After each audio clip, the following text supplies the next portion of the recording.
Hey, hey, hey.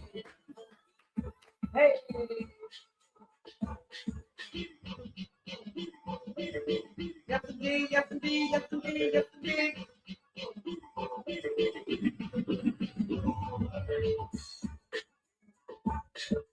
Foxy Brown, too. Now, this Facebook, I don't know what's going on over here, but I'll be trying to do my best. What's up, YouTube? What's up, YouTube? We are live on YouTube. Make sure you go to the channel. The channel is the Potty Mouth Princess Network. We're live on YouTube. We're live on YouTube. I'm trying to bring Facebook in.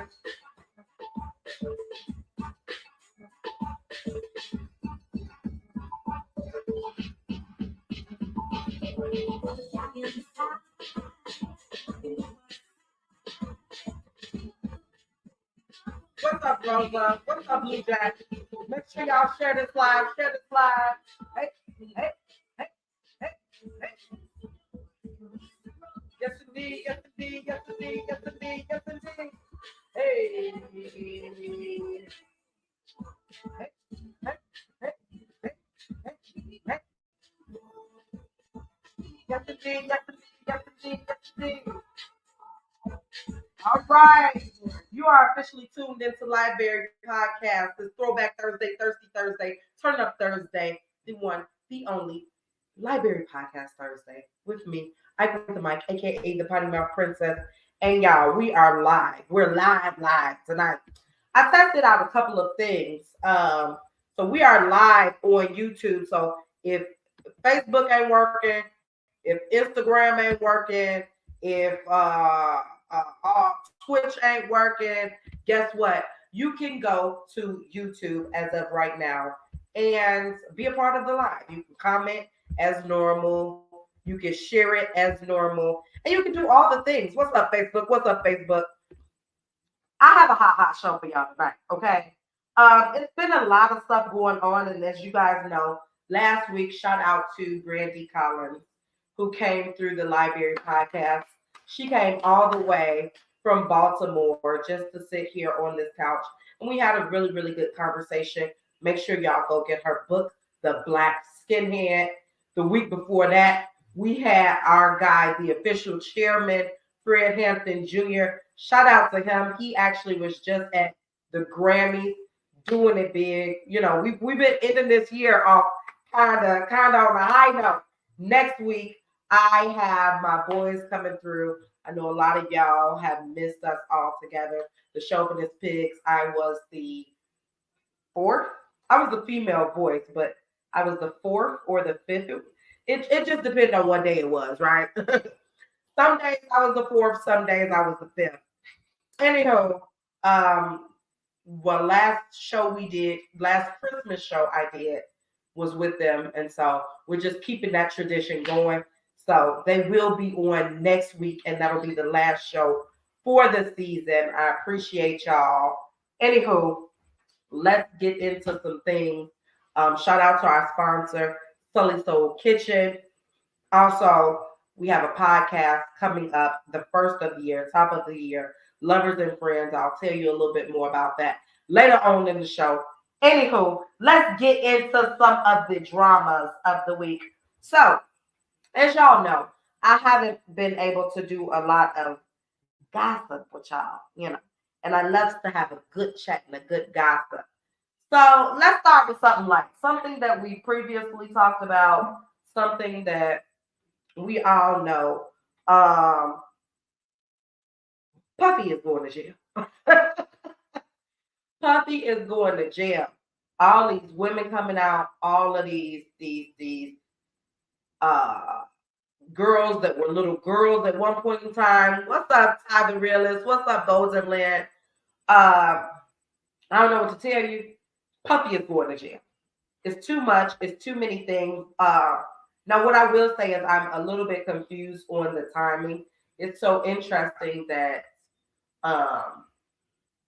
this is not to say he didn't, because I wholeheartedly believe he did it. Okay. But it's so interesting that as he is a billionaire, his status reads billions. Now he's starting to get a lot of allegations, and people are starting to, come out and speak out and stuff. I definitely think that Cassie opens up. Tyler Real said he going under the jail. Yeah, I think Cassie opened up the floodgates, and then from there, it just gave everybody the courage to start rolling out all of their stories. Who I be wanting to hear from is the men. Okay, I don't mean no harm, but Puffy he one of them boys. Okay, I ain't seen not one man come out and say nothing about what they done did with Puffy. So I'm waiting on that. I'm waiting on Farnsworth Bentley. I'm waiting on some of them other guys. I'm waiting on them guys. Because when they come out and they say he did it, he did it. He did it for real. Anyhow, speaking of more stuff with people that have done stuff, Darius Jackson, and for those of you that don't know who Darius Jackson is, this is the baby father of Miss Keke Palmer. They were going back and forth. They had a little custody battle, and their pictures were released where what's up yours? I can't pronounce the name. But what's up? Diddy said he slept with Usher. I'm gonna be honest, that's not unbelievable. It's very believable. Two, I would have to be honest. I think that he also might have messed with like a lot of them B5 boys. Because remember he had that little group B5, and then he had a couple of other little groups and stuff. I wouldn't be surprised if a lot of them guys came out and was like, yeah, he did, he touched me, or it was creepy. It was a creepy call. Anyhow, Darius Jackson, he ended up coming out and saying that he's working with, God is his best ally and all of this. Let me just tell you something. Why is it after a Negro knock a heifer upside their head, they want to start talking about God? Like, we've seen pictures of you knocking this girl upside, and we don't know if it was like a real knock, like a type knock, or if it was like a drag knock or what. We don't know, but we know that you are being overly aggressive. Don't come talking to us about God, okay? Don't get on the social media talking all that crazy stuff, because you wasn't talking about God, where you was knocking that girl head up in between the washer. It's not giving that. But what I did like is that Keke Palmer took away she had put a restraining order against him. And I think that's messy business, especially because y'all have a new baby. So I do like that she took the restraining order off of him, and she said she just like to handle it in private. So hopefully stuff works out for them. What's up, Vicar Rand? What's up, Mac the Foundation? What's up, y'all? Anywho, let's talk about Megan Thee Stallion. I don't know what's going on over there in Megan's world, but it's a lot. So, as you know, last time we talked about Megan Thee Stallion's new song she had dropped, and there's a line in the song where she says, "Getting your dick sucked in the same place I'm sleeping."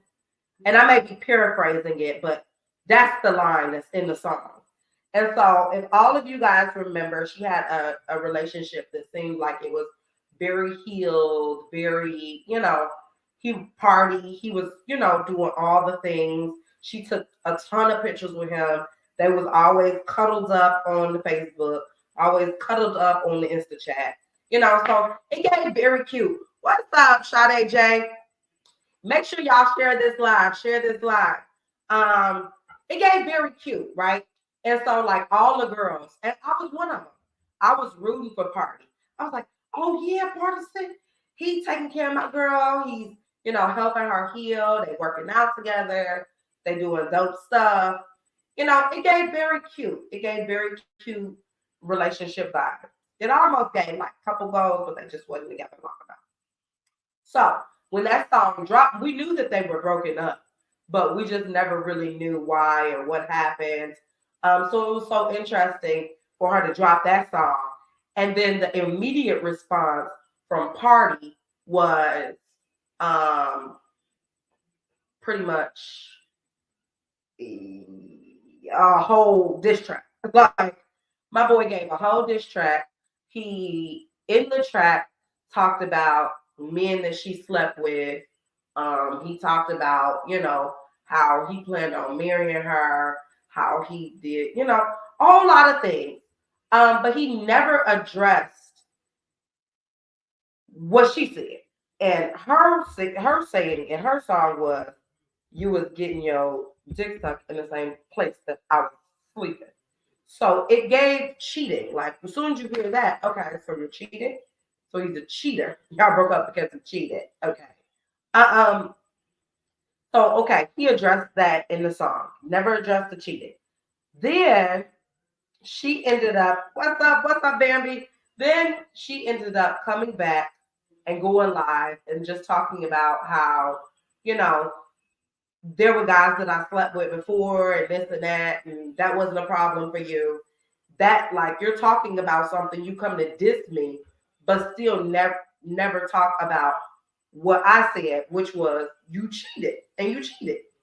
So then he got on the social media, honey, and he got on the live. The man got on the live, backpedaling, doing a little, what you stuttering for? Sorry. Did you cheat or did you like? You gave us a whole song. You aired our dirty laundry. You still ain't told us if you cheated.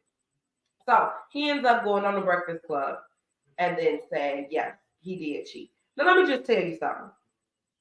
I'm be honest.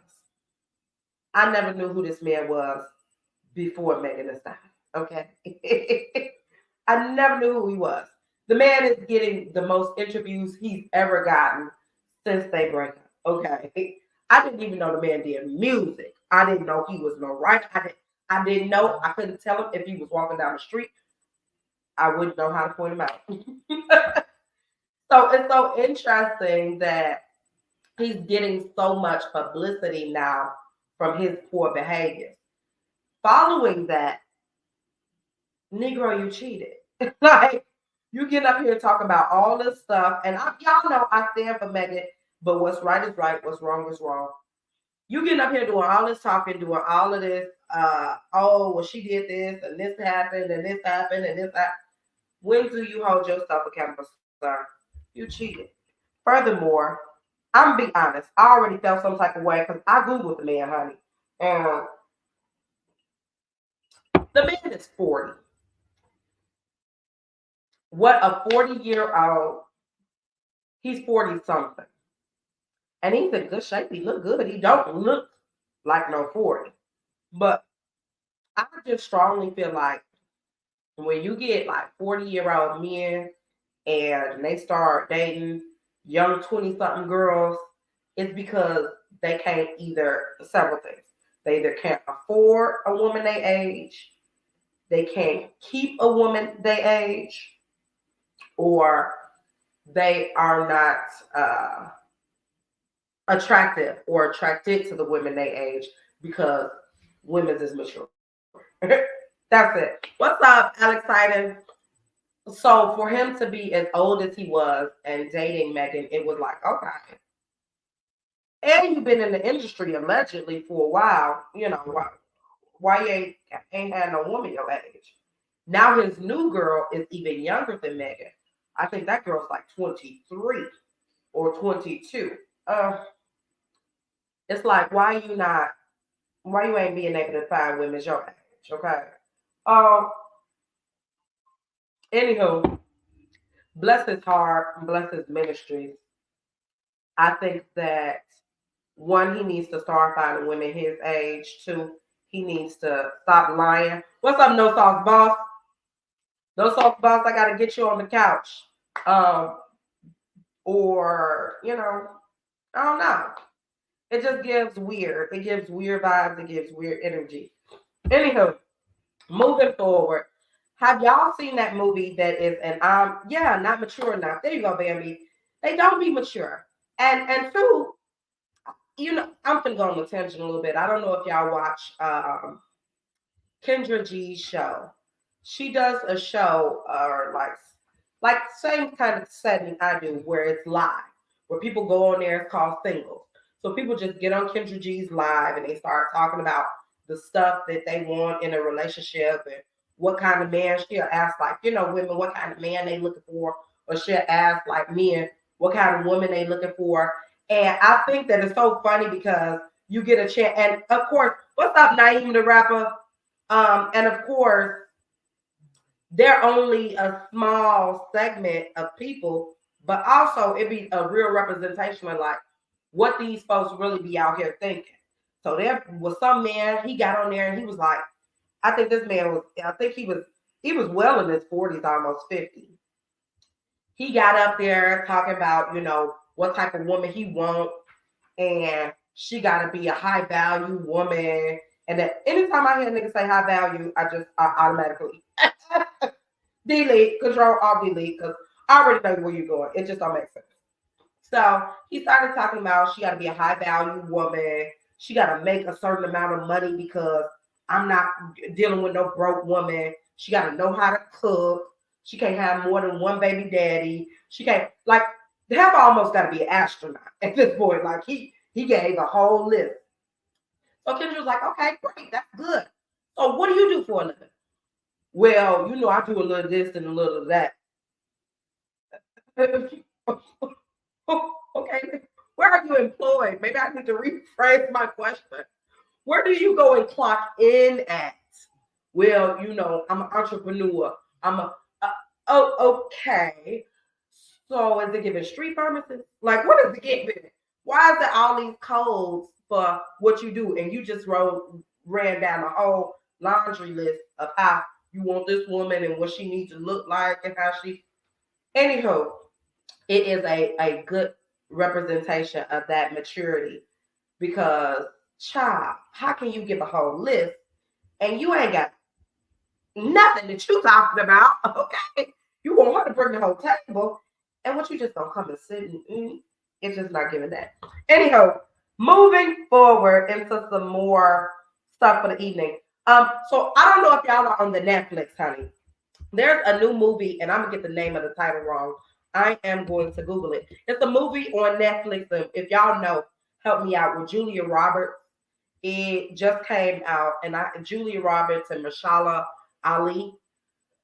I forgot the name. Julia Roberts Netflix movie. I'm googling it so I can pull it up. Anywho, so it's called Leave the World Behind. Let me tell you something. I took the opportunity to watch this movie, right? And the movie's so tripped out. What's up, Rayleigh? The movie's so tripped out, right? Without giving y'all too much, I'm gonna give y'all enough because it's the reason I'm talking about this. So the movie is very realistic, very end of the world realistic. Like, this family is staying in a place, and then this other family comes to where they're staying at like Airbnb, and then this other family comes that actually owns the Airbnb. What's up? What's up, cuz? And so they're talking, they're having a little back and forth, but they ended up staying there and come to find out that like some sort of world war or some sort of like what they believe the Russians or have attacked. And yeah, you saw it. What was your thoughts on it? So, like, the Russians have attacked either the Russians or the Koreans, or it was a lot of little theories that were thrown out, right? And so, in the attack happening, they just so happened to be out in the country, and Marshall's character is talking about he knew that something was going to happen because he works in the stock market. He said, and so a lot of his clients were taking their money out. And one client in particular, who's a big kind of player, he owns a lot of stuff, like stupid money. he told me, he said, I knew something was going to happen because he called me and he told me and he said a few words to me. And I'm not going to go in depth because if y'all don't see it, y'all need to see it. But anywho, long story short, now they are in a position where it's like, it's happening. Like there is war that's happening on American, or like bombing that's happening on American ground. There's all of this stuff. And now they're trying to find a bunker. Like, and then so come to find out some rich folks. Yes, please see it. It's so good. Some rich folks in the country ended up having a bunker, and so all of that. I say all of that to say this, right? So I'm sitting there watching the movie, and like I'm so in awe with like, oh my God, this is like, this can really happen. Like the stock market is crashing in such a way, things like this is happening. What's up, bro boy Booker? Things are happening in such a way. I'm like, man, this feels like real. This feels real. Guess who produced the movie? Guess who's the executive producers of it? Guess. I'm gonna take a look. I'm gonna let y'all put some guesses in. Who do y'all think was the executive producer of this end of the world, stock market crashing, this war that's happening, that's gonna hit America? Like, it gave very much so warning. Who do you think was the executive producers of this movie? And I will give y'all a little time before I tell you. So, so the executive producer, look, there you go. There you go, Bambi. Yep. And it was. I went to Google it because I was like freaked out when I heard that. It was the Obamas. The Obamas executively produced this movie. If that's the sign, then I need to pack my stuff up and go to Africa. I don't know what is. I mean, them people is trying to tell us something, and us black folks need to take heed. Yes, indeed. Yeah, them black folks is trying to tell us something, and baby, we need to take heed. I just taught. I said, you know what? I need to figure out school systems. I need to give me a work from home job so I can get American money. But I'm gonna have to take this show on the road because they playing in our face. Okay, they are telling us what is happening. Please watch it. Please watch. And honestly, it's not like it's an eerie feeling because it's very real, but it's such a good movie. All-star cast. All-star cast. It's very good. And then it's so cool because you could tell that a black person was over the producing of it, or they had a hand in it because the black folks were the rich ones. Those were the people with the money. And so it was really really cool. Anyhow, speaking about more eerie stuff, I don't know if you all remember during this time I was not doing my podcast. Actually, this incident was one of the biggest incidents that sparked me wanting to do my podcast, and it was the Kenneka Jenkins case. And if y'all remember, this case actually was like all over the world, but it happens right here in the Rosemont area. And I think that was like the first time everybody was coming together, all on the Instagram, all on the Facebook. We watching all the videos, we watching all the footage. We done came up with 50 of them stories on what happened to this little girl and how she got from her mom and them house to the hotel, and from the hotel into the freezer. It's like we were trying to figure out all type of stuff. Anywho, that has been 6 years ago. And so as of today, her family was officially granted $6 million after suing for $50 million. They had a $50 million lawsuit, and so they won for $6 million. I'm gonna be honest. There was some videos that came up that I was like, "Oh, did we see these?" Like, I feel like I didn't see these pictures. I feel like I didn't see these videos during that time. So it was real interesting to see those. And I think now statute of limitations, if I'm not mistaken, has surely went past. I would really like to know exactly what happened. Like, what happened to this little girl? What happened during that situation? It was given very much so foul play.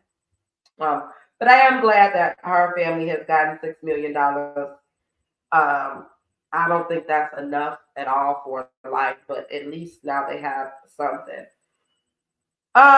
Speaking of cases, Judge grants British Williams extension to surrender to January 2024. For those of you that don't know who British Williams is, she is a basketball wives alum.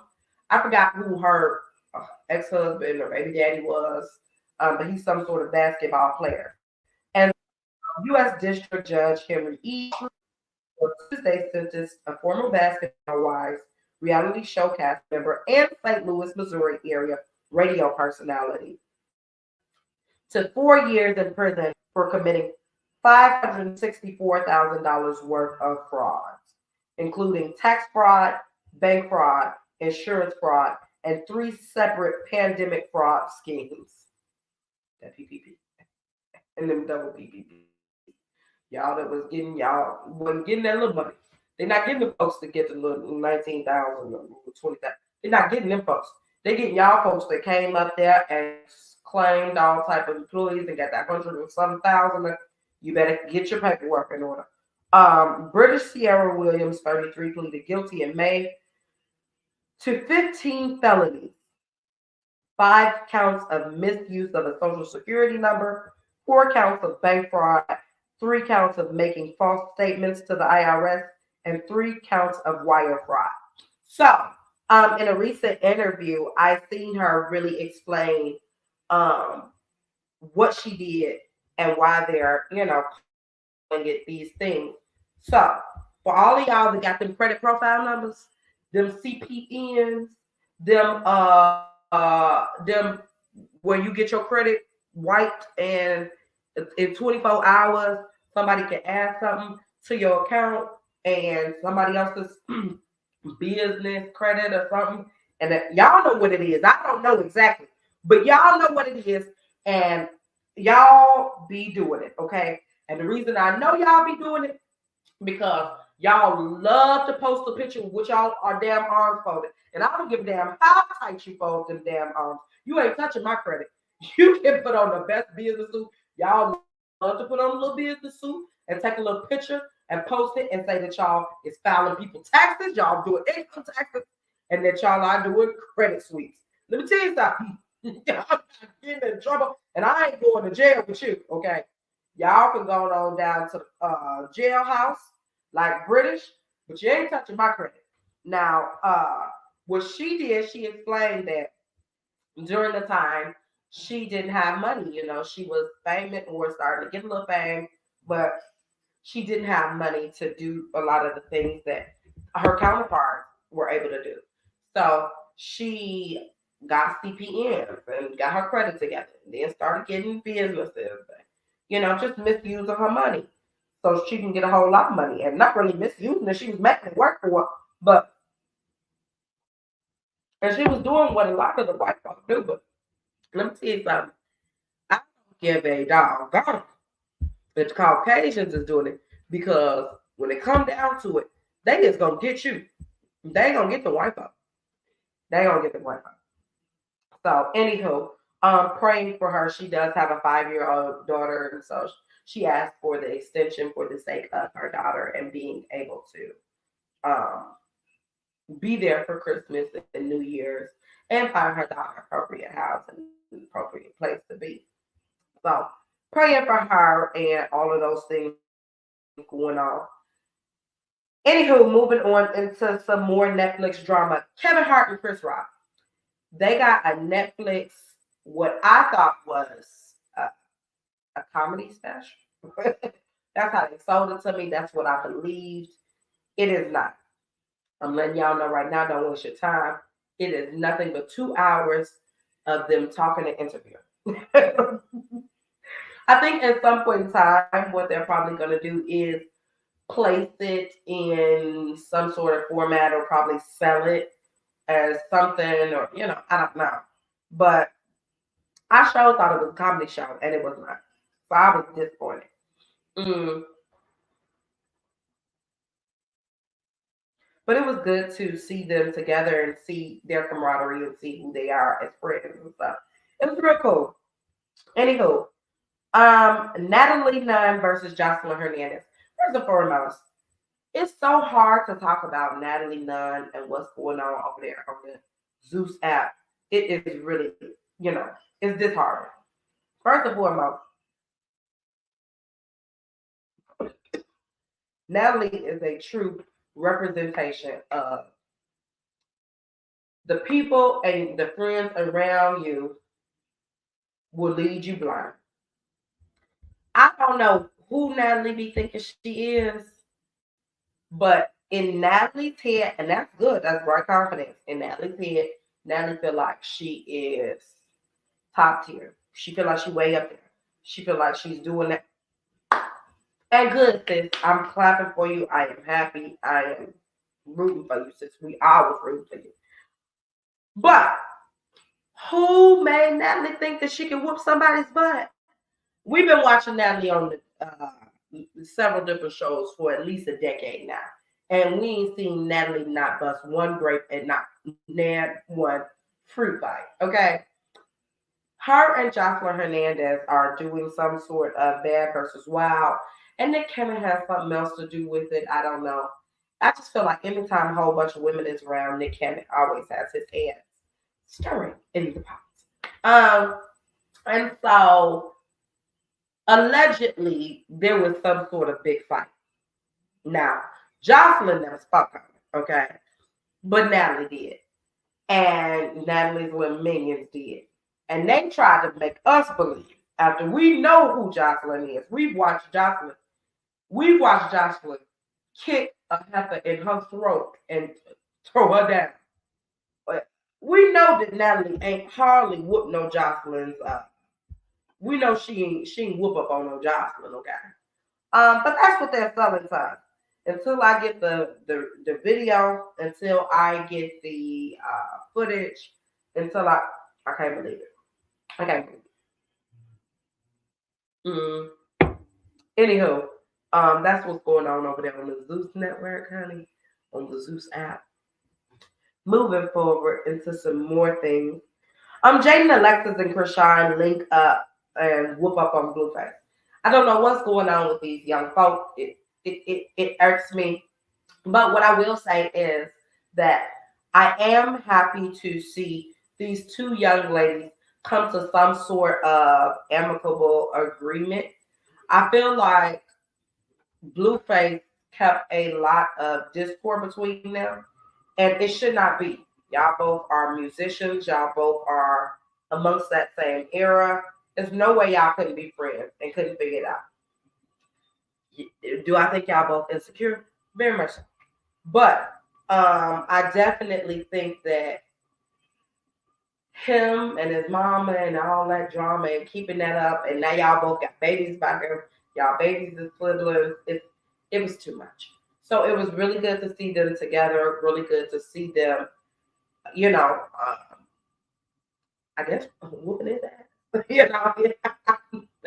That's what it looked like because he went live and his house was trash. So I guess they did beat up on him. So hopefully this keeps going. Chrisean took his face off her neck. It's hopefully I'm praying, I'm hoping that this is our comeback of just getting out of that cycle. Hopefully. Speaking of being in a cycle, Tamar Braxton and this white man is putting me through it, honey. I don't know what this man got in his pants. I don't know what he is selling over there. I don't know if the man is making the best gumbo that Louis. I don't know if this man is. I don't know what this white man is doing, but whatever this white man is doing to Tamar, it has got Miss Mama going backwards. Okay, so Tamar has been going back and forth with Tommy about this white man, and it's too much. Okay, it's too much. What's up, baby cakes? It's too much. This white man has put Tamar through the ringer. He's publicly embarrassed her. He has publicly went out on a date and kicked it with who at the time was Tamar and still is one of Tamar's enemies, or at least they had some sort of back and forth. And I think that started when Tommy said something about Tamar's concert when Krishan was there, and Krishan ended up getting kicked out. So I don't know, but it was too much. He then decided to take Tommy on a date. He took Tommy on a date to and from my understanding, flew out to her. That white man got money. You know, he got a few little couple of coins. Flew her out to whatever city they was in for them to go to see the basketball game. They sat, you know, not fully courtside, but a little bit close down. I don't think he had courtside coins. I think he had maybe 100 level coins, but maybe like first one or the 100 level. You know, I think he got enough coins for something like that. So flew her out, put her up in a hotel allegedly, then had her, you know, at the game publicly. You know, it was too embarrassing. Then Tamar get her flat. She gets her flat-footed ass up on the stage and talks about how she had to go back and get her man back.